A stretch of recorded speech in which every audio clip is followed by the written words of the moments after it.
أشهد أن لا إله إلا الله وحده لا شريك له وأشهد أن محمدا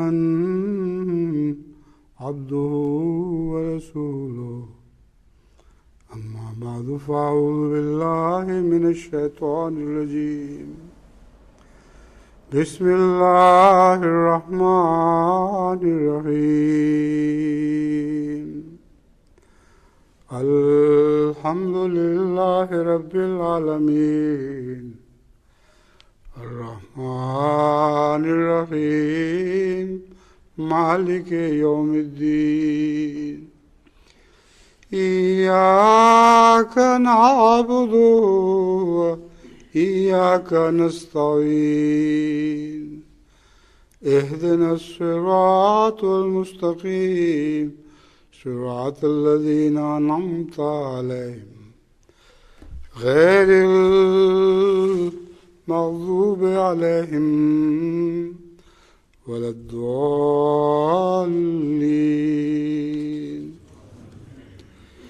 قل أعوذ برب الفلق من شر ما خلق ومن شر غاسق إذا وقب ومن شر النفاثات في العقد ومن شر حاسد إذا حسد۔ تو کہہ دے کہ میں چیزوں کو پھاڑ کر نئی چیز پیدا کرنے والے رب کی پناہ مانگتا ہوں، اس کے شر سے جو اس نے پیدا کیا، اور اندھیرا کرنے والے کے شر سے جب وہ چھا چکا ہو، اور گرہوں میں پھونکنے والیوں کے شر سے، اور حاسد کے شر سے جب وہ حسد کرے۔ یہ سورہ الفلق کی تلاوت میں نے کی ہے۔ اس صورت میں یہ جو فرمایا گیا ہے کہ ان چیزوں کے شر سے جو تو نے پیدا کی ہیں، سب سے پہلے اس بات پر غور ضروری ہے کہ اللہ تعالیٰ نے تو کوئی شر نہیں پیدا کیا، پھر ان کے شر سے کیسے پناہ مانگتے ہیں ہم جو خدا نے پیدا فرمائی ہیں؟ در حقیقت اللہ تعالیٰ نے ہر چیز بھلائی کے لیے پیدا کی ہے، اور اس کے فقدان کا نام شر ہے۔ جیسے سایہ اپنی ذات میں کوئی حقیقت نہیں ہے، ہاں جب روشنی کے اور انسان کے سائے کے درمیان میں انسان کا کالم کھڑا ہو جاتا ہے تو روشنی کے فقدان کا نام شر ہے، جیسے اس سائے کا نام شر ہوتا ہے۔ بس اللہ تعالیٰ نے تو ہر چیز بنی نوع انسان کی بھلائی کے لیے پیدا فرمائی ہے، شر اس بھلائی سے فائدہ نہ اٹھانے کا نام ہے۔ اور اندھیرا کرنے والے کے شر سے جب وہ چھا چکا ہو، اس سے مراد ایسی راتیں ہیں جب انسان کو کچھ سجھائی نہیں دیتا اور پورا ایک رات کا عالم طاری ہو جاتا ہے، ایک اندھیرے کا عالم، جس کے نتیجے میں انسان کو سوائے گمراہی کے اور کچھ نہیں ملتا۔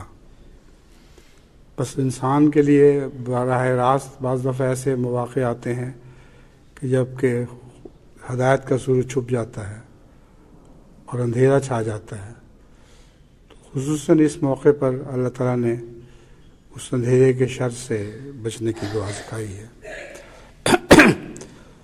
اور گروہوں میں پھونکنے والیوں کے شر سے۔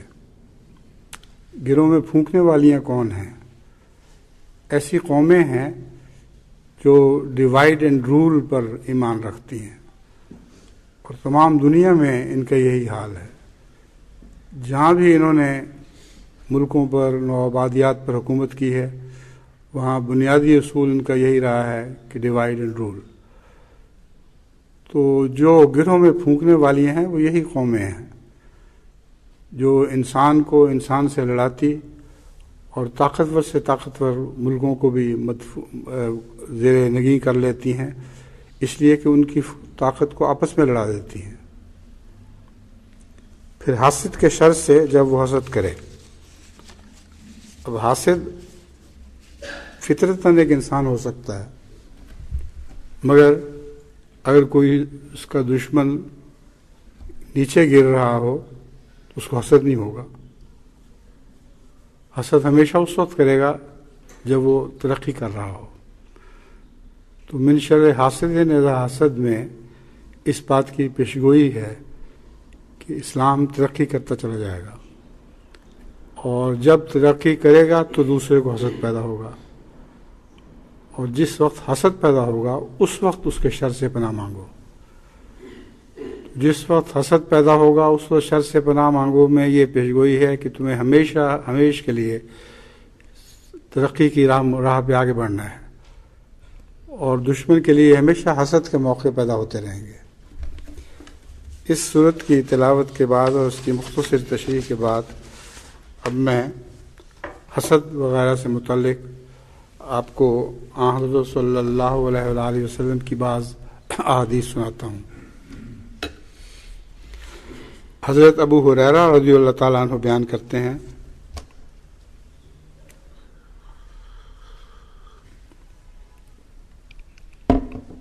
کہ حسد سے بچو. حضرت صلی اللہ علیہ وآلہ وسلم نے فرمایا حسد سے بچو کیونکہ یقیناً حسد نیکیوں کو کھا جاتا ہے جیسے آگ ایندھن کو.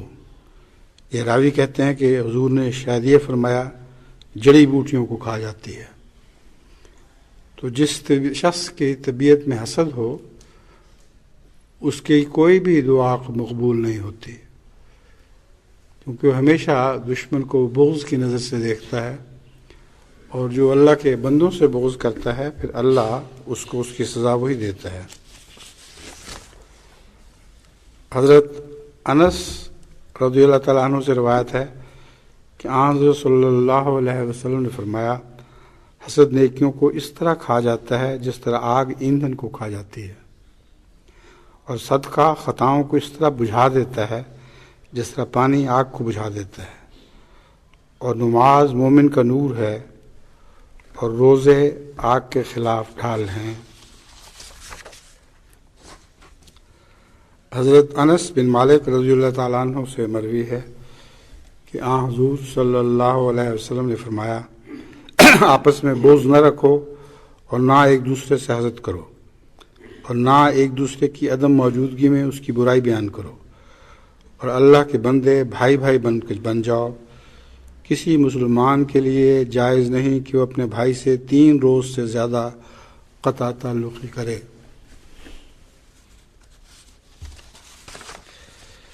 یہ جو 3 روز سے زیادہ قطع تعلقی ہے یہ دنیاوی اغراض سے تعلق رکھنے والے امور ہیں.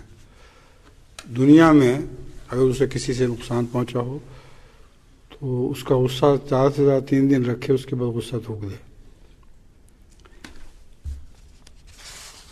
حضرت زبیر بن عوام رضی اللہ تعالیٰ عنہ سے مروی ہے کہ رسول اللہ صلی اللہ علیہ وسلم نے فرمایا تم میں گزشتہ اقوام کی بیماریاں آہستہ آہستہ پھیل جائیں گی جو حسد اور بغض ہیں.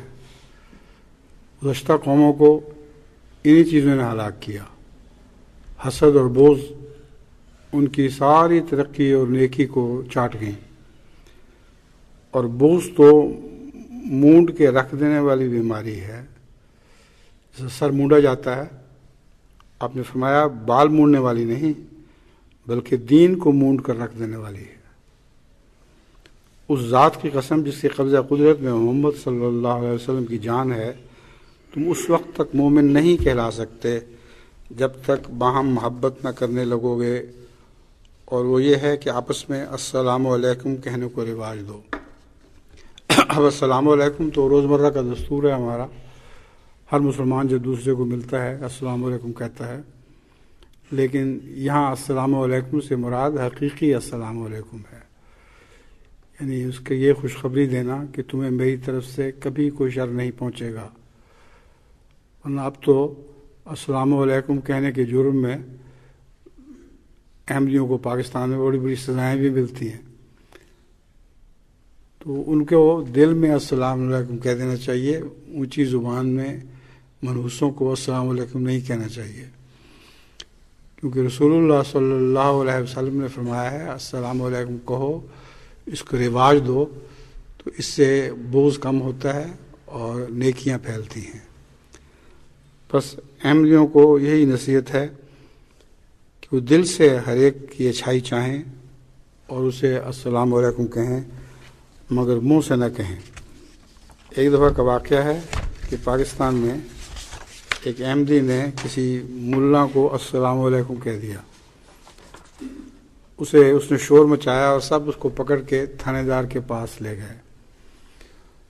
تھانے داروں میں بھی بہت سے شریف ہوتے ہیں۔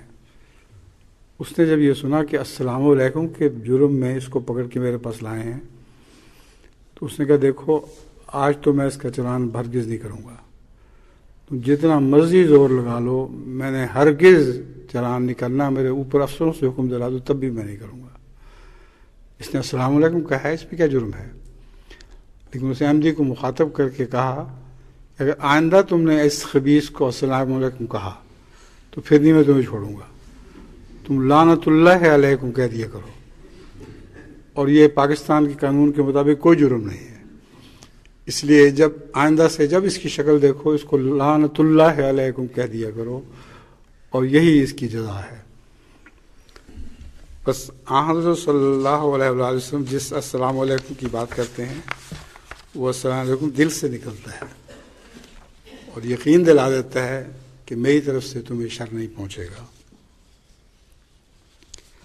حضرت زید بن ثابت رضی اللہ تعالیٰ عنہ بیان کرتے ہیں کہ حضرت صلی اللہ علیہ وسلم نے فرمایا، اللہ تعالیٰ سرسبز و شاداب رکھے اس شخص کو جس نے میری بات کو سنا اسے دوسروں تک پہنچایا۔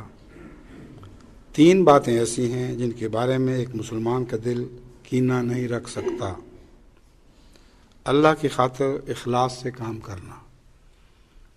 اب اپنے بھائیوں کو اخلاص سے کام کرتے دیکھو تو اس پر کینہ نہیں پیدا ہو سکتا، اور یہ حقیقی اسلام ہے۔ ائمۃ المسلمین کی خیر خواہی، مسلمانوں کے جو ائمہ ہیں، جو سچے مسلمان ہیں اور ان کے لیڈر ہیں، ان کی ہمیشہ خیر خواہی کرو اور ان کی جماعت سے چمٹے رہنا، کسی قیمت پہ بھی نیک لوگوں کی جماعت سے الگ نہ ہونا، جیسے ایک مضبوط کڑے پر ہاتھ پڑ جاتا ہے جس کے لیے ٹوٹنا نہیں ہے۔ یہ حقیقی اسلام ہے۔ حضرت عطا بن ابو مسلم عبداللہ الخراسانی بیان کرتے ہیں کہ رسول اللہ صلی اللہ علیہ وسلم نے فرمایا، ایک دوسرے سے مصافحہ کیا کرو، بوجھ جاتا رہے گا۔ اب مصافحے کا بھی عام رواج ہے، مگر اکثر مصافحے کے وقت، اکثر تو نہیں مگر بہت سے بدبخت مصافحہ کرتے ہیں اور دل میں برائی رکھتے ہیں اور بد دعا بھی دیتے ہیں اس کو۔ اسی قسم کا واقعہ حضرت صلی اللہ علیہ وسلم کے زمانے میں حضرت ابو بکر سے بھی مروی ہے کہ ایک شخص نے، ایک منافق انسان نے آگے بڑھ کر دونوں ہاتھوں سے مل کے مصافحہ کیا، اور حضرت ابو بکر نے بھی اس سے مصافحہ کیا۔ جب وہ چلا گیا تو اس پر ایک مومن نے جو اس بدبخت کا حال جانتا تھا کہا کہ حضرت آپ نے بھی اس سے مصافحہ کر لیا، وہ تو بدبخت آپ کو بد دعائیں دے رہا تھا دل میں۔ تو آپ نے فرمایا کہ میں جانتا ہوں اس نے مصافحہ کیا اپنی نیت سے، میں نے مصافحہ کیا اپنی نیت سے، اور اللہ تعالیٰ اس کو اسی قسم کی جزا دے گا۔ ایک دفعہ حضرت صلی اللہ علیہ وآلہ وسلم ایک سواری میں ہودج میں بیٹھے ہوئے تھے، حضرت عائشہ صدیقہ رضی اللہ تعالیٰ عنہ بھی ساتھ تھی۔ تو ایک منافق نے آپ کو کہا السلام علیکم، اور دل میں اس نے السلام کی بجائے السلام علیکم پیش نظر رکھا، اور جلدی سے السلام علیکم کہہ دیتے ہیں، اس سے السلام علیکم۔ جلدی میں اس نے اس طرح کہا کہ حضور صلی اللہ علیہ وآلہ وسلم سمجھیں کہ اس نے مجھے سلام کیا ہے، اور پھر مجھے بھی کہیں وعلیکم السلام۔ تو حضرت عائشہ صدیقہ نے عرض کیا یا رسول اللہ، اس نے تو السلام علیکم کہا تھا۔ تو حضرت عائشہ کو رسول اللہ صلی اللہ علیہ وسلم نے فرمایا، تم نے سنا نہیں میں نے کیا کہا تھا؟ میں نے وعلیکم نہیں کہا تھا، میں نے علیکم کہہ دیا تھا، واو کا لفظ ہی بولا میں. تو جس طرح اس نے مجھ پر لعنت بھیجی وہ تو قبول ہو نہیں سکتی. جب میں نے علیکم کہا تو اس کی لعنت خود اسی پر پڑ گئی. بس آپ فرماتے ہیں مسلم عبداللہ خراسانی کہ مصافحہ کیا کرو، وہ یہ سچے دل سے مصافحہ جو ہوتا ہے اس سے بغض جاتا رہے گا. اور ایک دوسرے کو تحائف دیا کرو، باہم محبت کرنے لگو گے اور کینہ جاتا رہے گا. بس تحائف کا رواج بھی موطا امام مالک کے مطابق رسول اللہ صلی اللہ علیہ وسلم کی سنت تھی کہ آپ بھی تحائف کو عام کرتے تھے. اس طرح مسلمانوں میں ایک دوسرے سے محبت بڑھتی ہے. حضرت عبداللہ بن مسعود رضی اللہ تعالیٰ عنہ روایت کرتے ہیں کہ نبی کریم صلی اللہ علیہ وسلم نے فرمایا 3 امور یا 3 چیزیں وہ ہیں جو تمام گناہوں کی جڑ ہیں، بس ان تینوں سے ہوشیار رہو. دیکھو تکبر سے بچو، کیونکہ ابلیس کو تکبر ہی نے اس بات پر انگیخت کیا کہ اس نے حضرت آدم علیہ السلام کی فرما برداری سے انکار کر دیا. اور حرص سے بچو، کیونکہ یہ حرص اور لالچ ہی تھا جس نے آدم علیہ السلام کو درخت ممنوعہ کا پھل کھانے پر اکسایا. کیونکہ شیطان نے آپ کے دماغ میں یہ بات ڈالی کہ یہ اچھا پھل ہے، اس لیے اللہ تعالیٰ نے آپ کو منع کر دیا. بس اس کے نتیجے میں ایک توجہ اور حرص پیدا ہو گئی. اگرچہ اللہ تعالیٰ نے یہ بھی فرمایا کہ حضرت آدم کی نیت میں گناہ نہیں تھا، ایک دھوکہ کھا لیا، غلطی کر گیا، اور پھر اللہ تعالیٰ نے خود آپ کو استغفار کا طریق بھی سمجھایا. حسد سے بچو، کیونکہ حضرت آدم علیہ السلام کے 2 بیٹوں میں سے ایک کو حسد نے ہی اس بات پر آمادہ کیا کہ اس نے اپنے ساتھی کو قتل کر دیا. حضور صلی اللہ علیہ وآلہ وسلم نے بعض دفعہ حسد کا لفظ استعمال فرمایا ہے، مگر حسد کے معنوں میں نہیں بلکہ رشک کے معنوں میں. اور رشک کے معنوں میں حسد کرنا یہ جائز بلکہ بہت ہی مناسب ہے. حضرت عبداللہ بن مسعود سے روایت ہے کہ رسول اللہ صلی اللہ علیہ وسلم نے فرمایا حسد صرف 2 باتوں میں جائز ہے. یہاں رشک مراد ہے، حسد نہیں ہے. ایک یہ کہ کسی شخص کو اللہ نے مال دیا ہو اور پھر اسے حق کے راستے میں خرچ کرے. اب ظاہر بات ہے اس میں حسد تو ہو ہی نہیں سکتا، بس حسد سے مراد یہاں رشک تھی. اور دوسرا وہ شخص جسے اللہ نے حکمت دی ہو اور اس کے ذریعے فیصلے بھی کرتا ہو اور اس کی تعلیم بھی دیتا ہو.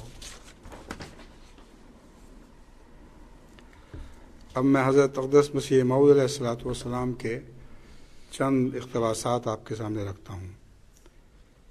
بہت سے گناہ اخلاقی ہوتے ہیں، جیسے غصہ، غضب، کینہ، جوش، ریا، تکبر، حسد وغیرہ. میں نے اخلاق کی بہتری کے لیے یہ مضمون چنے ہیں، کیونکہ در حقیقت اخلاق ہی سے دنیا کے دل جیتے جا سکتے ہیں. جماعت احمدیہ جس نے پھیلنا ہے اور کثرت کے ساتھ پھیلنا ہے، کروڑ سے کروڑوں ہونا ہے، اس جماعت کا فرض ہے کہ وہ اخلاق کے ساتھ دلوں پر حکومت کرے، نہ کہ ظاہری حکومت کی تمنا رکھے. بس اخلاق صالحہ ہی کی تعلیم کو اپنانا ہے اور اخلاق صالحہ ہی کی تعلیم کو رواج دینا ہے. اور احمدیوں کو ایک دوسرے کے اخلاق کی نگرانی اس طرح کرنی چاہیے جیسے شیشہ دیکھتا ہے انسان تو داغ دکھا دیتا ہے. ایک شیشہ اپنے داغ تو دکھاتا ہے لیکن دوسرا اسی شیشے کو اٹھائے اس کو پہلے والے کی شکل کے داغ نہیں دکھائے گا.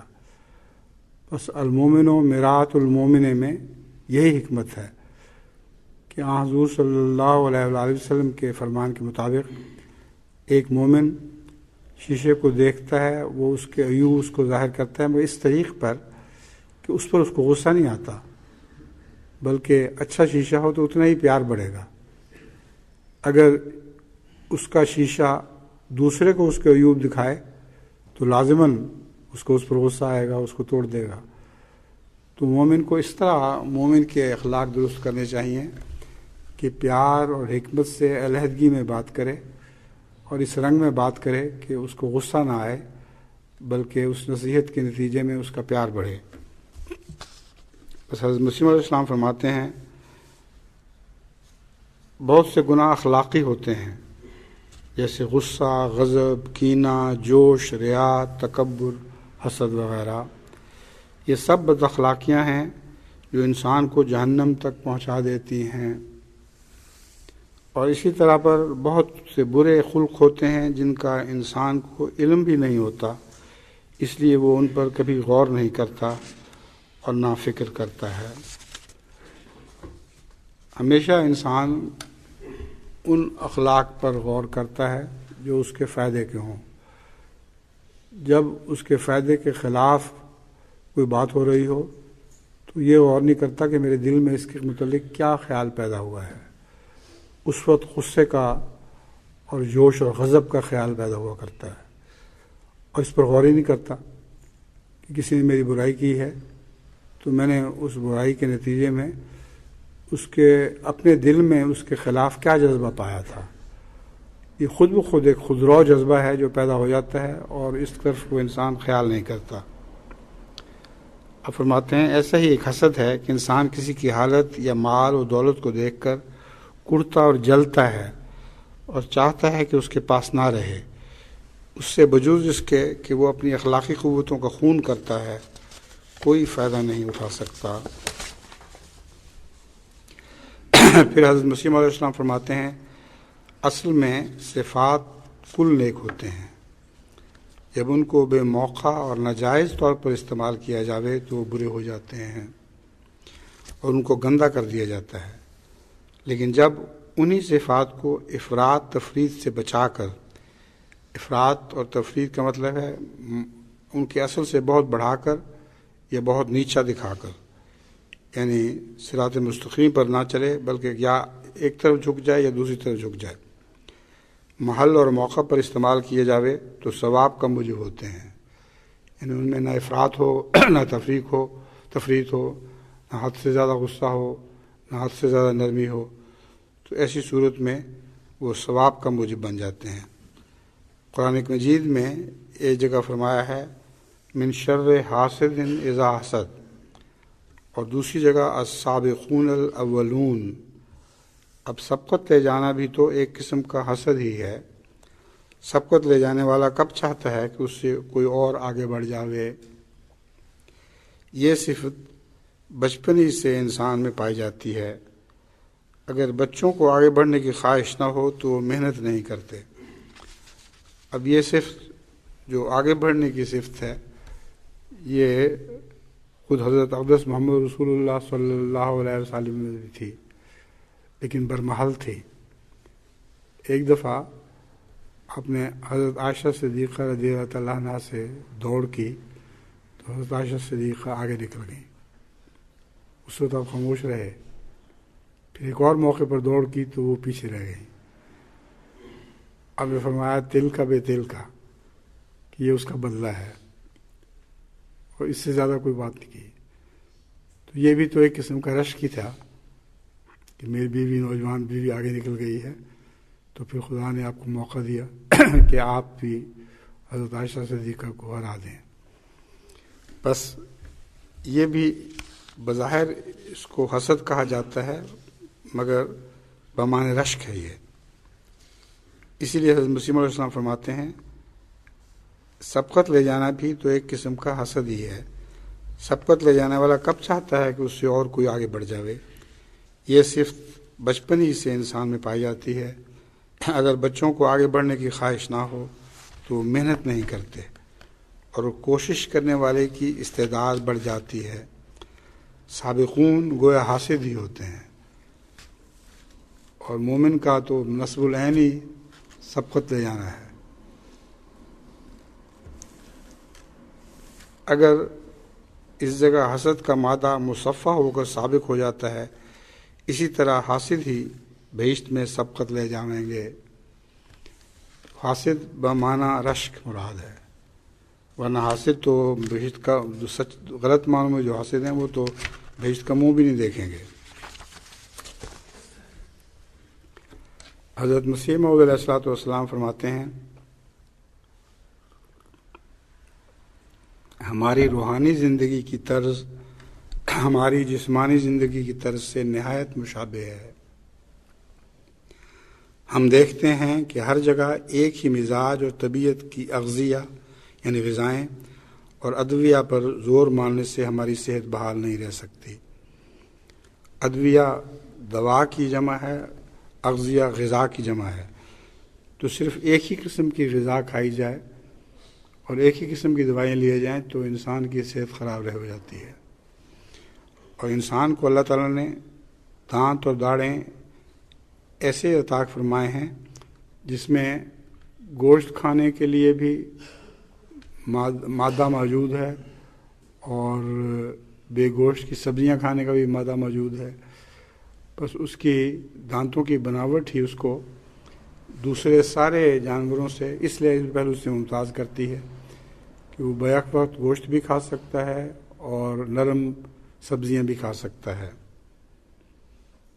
فرماتے ہیں 10 یا 20 روز متواتر ٹھنڈی چیزوں کے کھانے پر ہی زور دیں اور گرم غذاؤں کا کھانا حرام کی طرح اپنے نفس پر کر دیں تو ہم جلد تر کسی سرد بیماری میں جیسے فالج، لقوہ اور راشا اور سرا یعنی مرگی وغیرہ ہیں میں مبتلا ہو جائیں گے۔ اور ایسے ہی اگر ہم متواتر گرم غذاؤں پر زور دیں یہاں تک کہ پانی بھی گرم کر کے ہی پیا کریں تو بلا شبہ کسی مرض سے حاد میں گرفتار ہو جائیں گے۔ مگر انڈونیشیا میں نے دیکھا ہے کہ وہ پانی بھی گرم ہی پیتے ہیں، ٹھنڈا پانی کبھی بھی نہیں پیتے، اور ہم لوگ گرم پانی برداشت نہیں کر سکتے، سخت سردی میں بھی ٹھنڈا پانی ہی ایسا لگتا ہے۔ اسی لیے ہمیں دعا میں حضرت رسول اللہ صلی اللہ علیہ وسلم نے فرمایا ہے من الماء البارد ہے کہ ہمیں تیری محبت ٹھنڈے پانی سے بھی زیادہ ہو۔ تو ٹھنڈا پانی اچھا ہے سوائے بعض علاقوں میں بعض مجبوریاں ہوتی ہیں، وہاں انڈونیشیا میں نے دورے میں دیکھا کہ ہمیشہ گرم پانی پیتے ہیں، اور اس علاقے کے لحاظ سے غالباً یہی ضروری ہوگا۔ تو آپ فرماتے ہیں یہاں تک کہ پانی بھی گرم کر کے ہی پیا کریں تو بلا شبہ کسی مرض ہار میں گرفتار ہو جائیں گے۔ مرض ہار سے مراد یہ ہے کہ زیادہ گرمی جسم میں پیدا ہو جائے، ہار میں نے گرم کرنے والی۔ سوچ کر دیکھو کہ ہم اپنی جسمانی تمدن میں کیسے گرم اور سرد اور نرم اور سخت اور حرکت اور سکون کی رعایت رکھتے ہیں، اور کیسی یہ رعایت ہماری صحت بدنی کے لیے ضروری پڑی ہوئی ہے۔ بس یہی قاعدہ صحت روحانی کے لیے برتنا چاہیے۔ خدا نے کسی بری قوت کو ہمیں نہیں دیا، اور در حقیقت کوئی بھی قوت بری نہیں، صرف اس کی بد استعمالی بری ہے۔ مثلا تم دیکھتے ہو کہ حسد نہایت ہی بری چیز ہے، لیکن اگر ہم اس قوت کو بڑے برے طور پر استعمال نہ کریں تو یہ صرف رش کے رنگ میں نظر آتی ہے، جس کو عربی میں غبطہ کہتے ہیں، کیونکہ کسی کی اچھی حالت دیکھ کر خواہش کرنا کہ میری بھی اچھی حالت ہو جائے، یہ خصلت اخلاق فاضلہ میں سے ہے۔ اسی طرح تمام اخلاق ذمیمہ کا حال ہے کہ وہ ہماری ہی بد استعمالی یا افراط اور تفریط سے بدنما ہو جاتی ہیں، اور موقع پر استعمال کرنے اور حد اعتدال پر لانے سے وہی اخلاق ذمیمہ اخلاق فاضلہ کہلاتے ہیں۔ مومن کا تو نصب العین ہی خدا تعالیٰ نے یہ فرمایا ہے لِكُلِّ وِجْهَةٌ هُوَ مُوَلِّيهَا فَاسْتَبِقُوا الْخَيْرَاتِ، کہ مومن کی تو شان یہ ہے کہ نیکیوں اور بھلائیوں میں ایک دوسرے سے حسد کی بجائے آگے بڑھنے کی خواہش پیدا کرے، اور یہ اس کا نصب العین مقرر فرمایا گیا ہے قرآن کریم میں۔ حضرت مسیح موعود علیہ الصلوۃ والسلام فرماتے ہیں، ہاں یہ تو میں بیان کر چکا ہوں،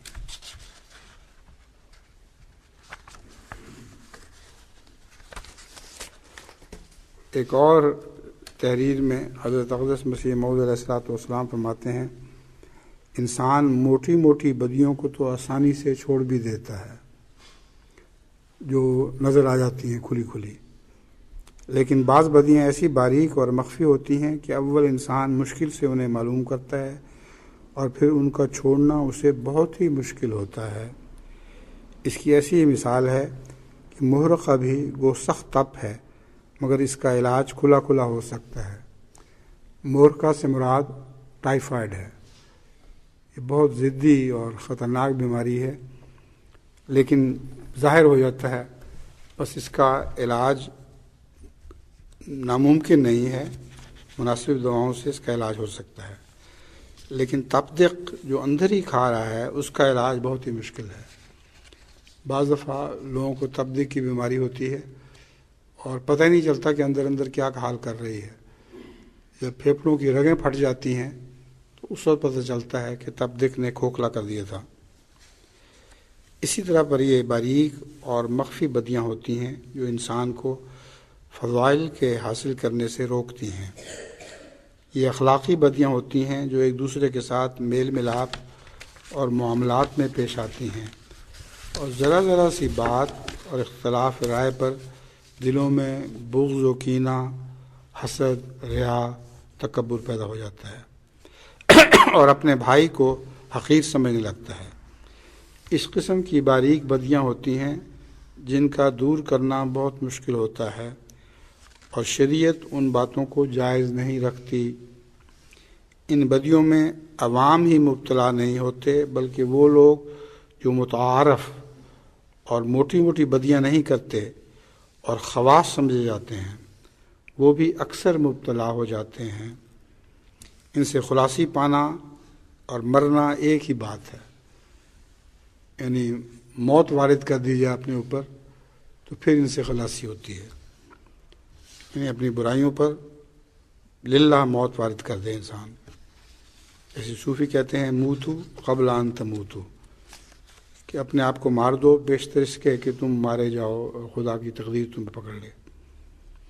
اور جب تک ان بدیوں سے نجات حاصل نہ کر لے تزکیہ نفس کامل طور پر نہیں ہوتا اور انسان ان کمالات اور انعامات کا وارث نہیں بنتا جو تزکیہ نفس کے بعد خدا تعالیٰ کی طرف سے آتے ہیں۔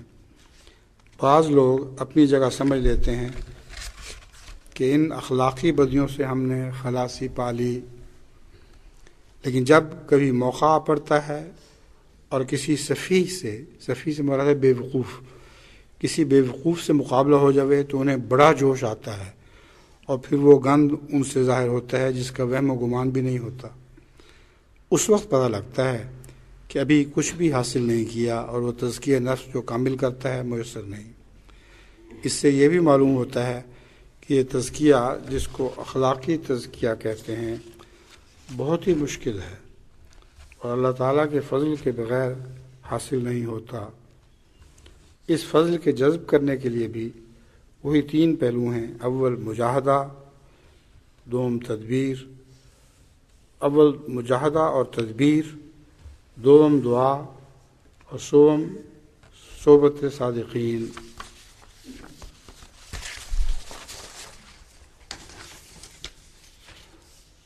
حضرت مسیح علیہ السلام فرماتے ہیں، یہ ملفوظات میں سے عبارت دی گئی ہے، میں سچ کہتا ہوں کہ تم کسی کو اپنا ذاتی دشمن نہ سمجھو اور اس کینہ توزی کی عادت کو بالکل ترک کر دو۔ اگر خدا تعالیٰ تمہارے ساتھ ہے اور تم خدا تعالیٰ کے ہو جاؤ، وہ دشمنوں کو بھی تمہارے خادموں میں داخل کر سکتا ہے، جیسا کہ حضرت صلی اللہ علیہ وآلہ وسلم کے شدید دشمن بھی آپ کے جان نثار خادموں میں بدل گئے تھے۔ لیکن اگر تم خدا ہی سے قطع تعلق کیے بیٹھے رہو اور اس کے ساتھ ہی کوئی رشتہ دوستی کا باقی نہیں رہا، اس کے خلاف مرضی تمہارا چال چلن ہے، پھر خدا سے بڑھ کر تمہارا دشمن کون ہوگا؟ مخلوق کی دشمنی سے انسان بچ سکتا ہے، لیکن جب خدا دشمن ہو تو پھر اگر ساری مخلوق دوست ہو تو کچھ نہیں ہو سکتا۔ اس لیے تمہارا طریق انبیاء علیہ السلام کا طریق ہو۔ خدا تعالیٰ کا منشا یہی ہے کہ ذاتی اعداء کوئی نہ ہو۔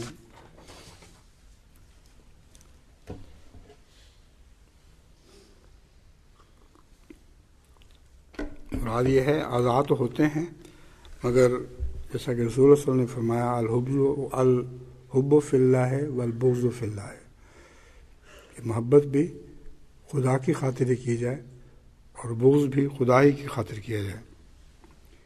فرماتے ہیں میں صلح کو پسند کرتا ہوں، اور جب صلح ہو جاوے پھر اس کا ذکر بھی نہیں کرنا چاہیے کہ اس نے کیا کہا یا کیا کیا، بالکل یاد دہانی نہیں کرانی چاہیے کہ تو نے مجھ پہ یہ ظلم توڑے تھے۔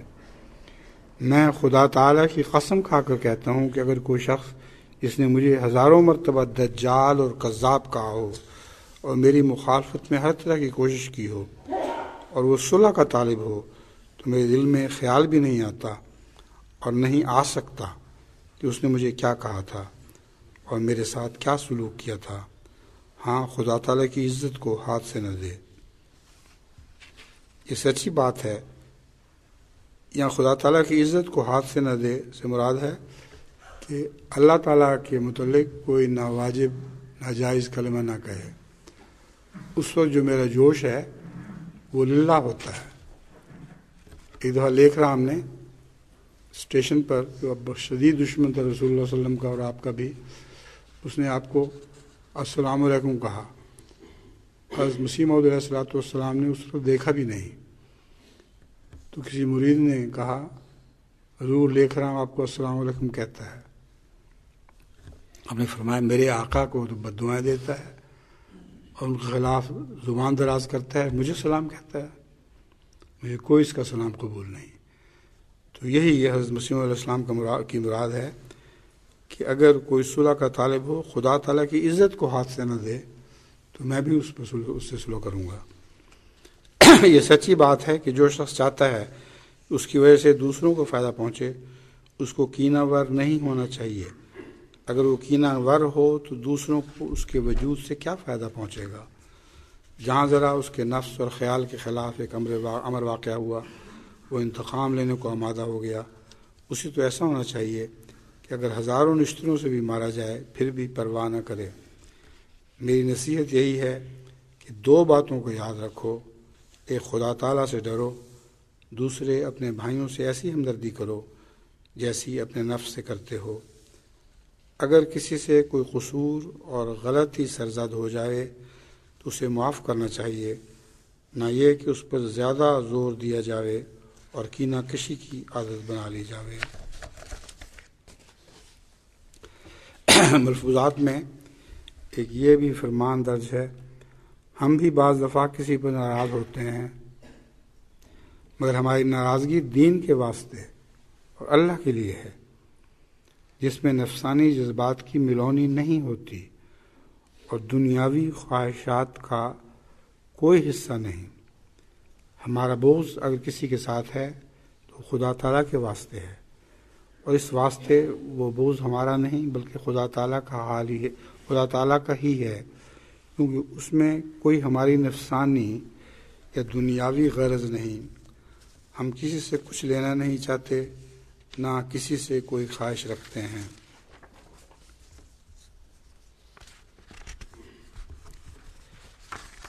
پھر ملفوظات میں ایک اور عبارت بھی درج ہے، جب تک سینہ صاف نہ ہو دعا قبول نہیں ہوتی۔ بس یہ بہت ہی عام مسئلہ ہے کہ دل میں کسی کا کینہ اور بغض نہ ہو سوائے اس للہ کے، اگر ہوگا تو پھر دعا قبول نہیں ہوتی۔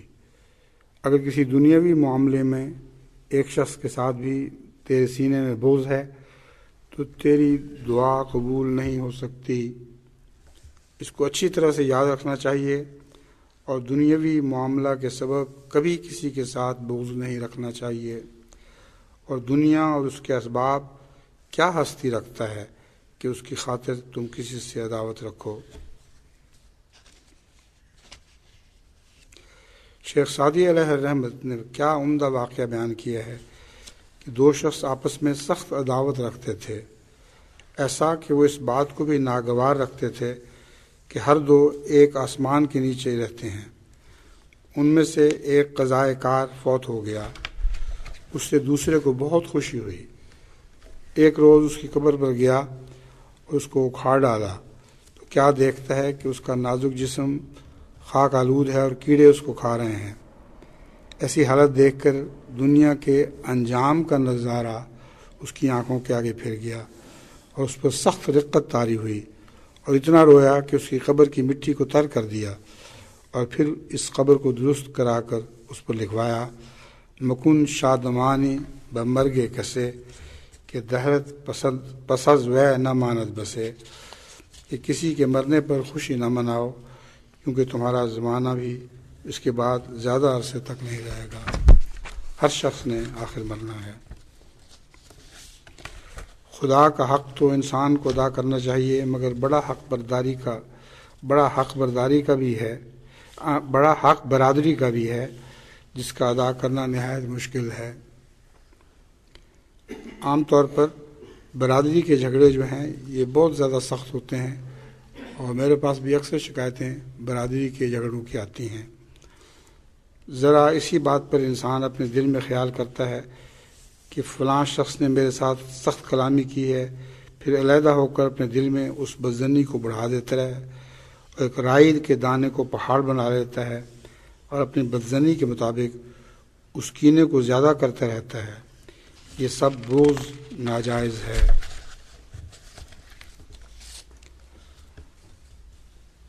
حضرت مسیح موعود علیہ السلام کا اس خطبے کا آخری اقتباس برائن احمدیہ حصہ چہارم سے لیا گیا ہے۔ فرمایا اذا نصر اللہ المومن جعل لہ الحاسدین فی الارض فالنار موعدہم، کہ خدا تعالیٰ جب مومن کی مدد کرتا ہے تو زمین پر کئی اس کے حاسد بنا دیتا ہے۔ یہ وہی بات ہے جو خطبے کے آغاز میں ہی میں نے کہی تھی کہ من شر حاسد اذا حسد، پیشگوئی ہے کہ مومن ہمیشہ ترقی کرتا رہتا ہے اور جب ترقی کرتا ہے تو وہ جس کے دل میں حسد کا مادہ ہے ضرور اسے حسد کرتا ہے، اس کو گرانے کی کوشش کرتا ہے۔ سو جو لوگ حسد پر اصرار کریں اور باز نہ آویں تو جہنم ان کا وعدہ گاہ ہے۔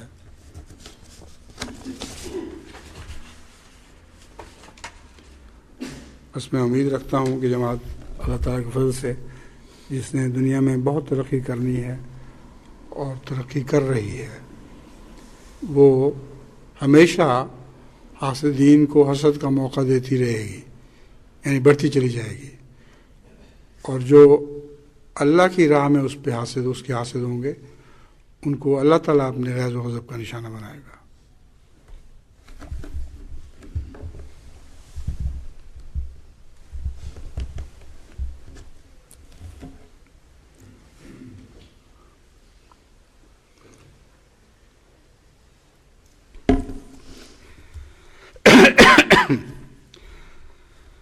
الحمد للہ نحمدہ ونستعینہ ونستغفرہ ونؤمن بہ ونتوکل علیہ ونعوذ باللہ من شرور انفسنا ومن سیئات اعمالنا من یہدہ اللہ فلا مضل لہ ومن یضللہ فلا ہادی لہ